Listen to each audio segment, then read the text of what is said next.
آسمان کا زمین سے جو پہلا رابطہ ہوتا ہے اور جو پہلی وحی غار حرا میں آتی ہے، وہ نہ تو یہ کہتی ہے توحید پہ عمل کرو، نہ یہ کہتی ہے عورتوں کو حق دو، نہ اس وحی میں یہ حکم ہوتا ہے۔ وہ ساری باتیں بھی ہیں، اپنے وقت پر آئیں گی، لیکن جو پہلی وحی غار حرا میں آتی ہے وہ آتے ہی کہتی ہے اقرا،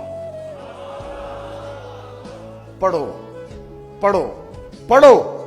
پڑھو گے تو توحید والے بھی ہو جاؤ گے، پڑھو گے تو اخلاق والے بھی ہو جاؤ گے، پڑھو گے تو حقوق ادا کرنے والے بھی ہو جاؤ گے، پڑھو گے تو تم خود بخود دیکھو گے سوسائٹی میں اچھے لوگ کس طرح سے وقت گزارتے ہیں۔ اقرأ بسم ربک الذی خلق۔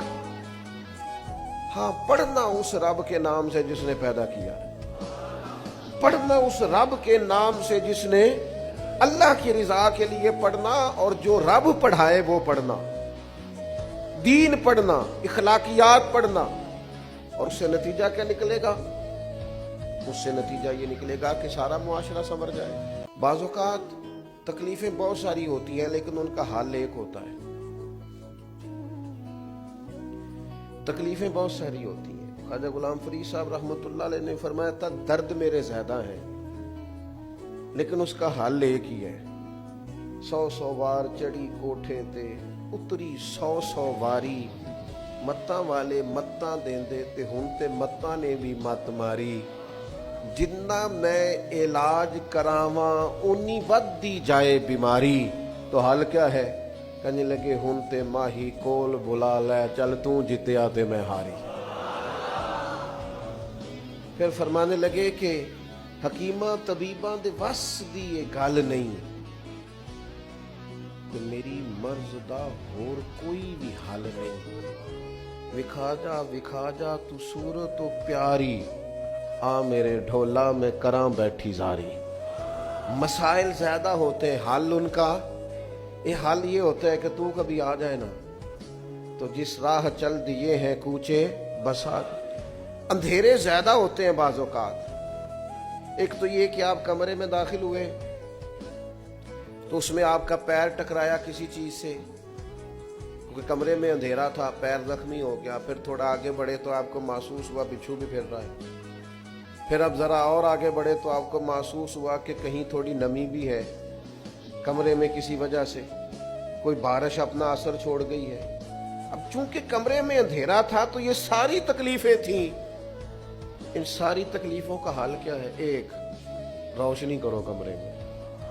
اس میں آپ روشنی کرو گے تو آپ کو محسوس ہو جائے گا پیر سے ٹکرا کیا چیز رہی ہے، اور آپ روشنی کر کے دیکھیں بچھو شچھو چوہے شوہے تو ویسے ہی بھاگ جاتے ہیں سارے، ان کو تو چاہیے بھی صرف اندھیرا ہی ہوتا ہے۔ چور شور سارے دنیا میں جتنے اندھیرے ہیں، جتنی طاغوت ہے، جتنا ظلم ہے، جتنا جبر ہے، جس قدر تکلیف ہے، ان سب کا علاج روشنی ہے۔ اور روشنی کون سی؟ علم کی روشنی۔ اقرأ بسم ربک الذی خلق۔ تم علم کا دیا جلا دو، اندھیرے خود بخود دور ہو جائیں گے، تم محسوس کرو گے ہر چیز ٹھیک ہو گئی۔ لیکن میں کہہ چکا ہوں کہ آپ شعوری علم حاصل کریں، علم اپنی تربیت کے لیے حاصل کریں۔ حضور محبوب ہیں، اور اس طرح کے محبوب ہیں کہ وَلَسَوْفَ يُؤْتِيكَ رَبُّكَ فَتَرْضَىٰ۔ رب کہتا ہے محبوب تجھے اتنا دوں گا تو اپنے رب سے راضی ہو جائے گا۔ حضرت عائشہ صدیقہ رضی اللہ تعالی عنہا عرض کرتی ہیں، یا رسول اللہ صلی اللہ تعالی علیہ وسلم، میں دیکھتی ہوں آپ کا رب آپ کی بات ماننے میں جلدی فرماتا ہے، آپ کی بات قبول کرنے میں جلدی کرتا ہے، اللہ تعالیٰ آپ کی رضا چاہتا ہے۔ لیکن نبی پاک صلی اللہ تعالی علیہ وسلم نے ہماری تربیت کے لیے کیا کہا؟ حضور دعا مانگتے، حضور دعا مانگتے، کریم محبوب دعا مانگتے۔ عمل کرنا اور پھر بتانا اللہ کا فضل ہے جی، اتنی نمازیں پڑھتا ہوں، شکر ہے جی، اتنی سخاوت کرتا ہوں، بڑی بات ہے جی، فلانی جگہ بھی میرا تعاون حاصل ہے، فلان جگہ بھی میں خدمات پیش کرتا ہوں۔ لیکن میرے دوستو، رسول خدا صلی اللہ تعالی علیہ وسلم دعا مانگتے، ابن ماجہ میں موجود ہے، کہتے اللہم انی اسألک، اے اللہ میں تیرا محبوب ہو کے تجھ سے سوال کرتا ہوں، میں تیری بارگاہ کا سوالی ہوں۔ کس بات کا؟ علما نافعا، علم دینا پر نفع والا دینا. مالک جب تو علم عطا کرے تو وہ والا دینا جو نفع بخش ہو, جو فائدہ مند ہو. محبوب دعا مانگتے ہیں اللہ نفع والا علم عطا فرما وعملا متقبلا. اور اے کائنات کے رب, میں تیرا محبوب ہو کے تجھ سے سوال کرتا ہوں, وہ والا عمل کرنے کی توفیق دینا جسے تو قبول فرما لے, جو تیری بارگاہ میں قبول ہو جائے. یہ تعلیم امت کے لیے, کہیں ایسا نہ ہو لوگ عمل کریں اور ان کا عمل اس کی بارگاہ میں قبول نہ ہو. اللہم انی اسألک علما نافعا وعملا متقبلا. میں سوال کرتا ہوں تجھ سے کہ علم نفع والا دینا, عمل قبولیت والا دینا, ورزقا طیبا. مالک رزق ضرور عطا فرما پر دینا پاکیزہ, طیب, طاہر, صاف ستھرا.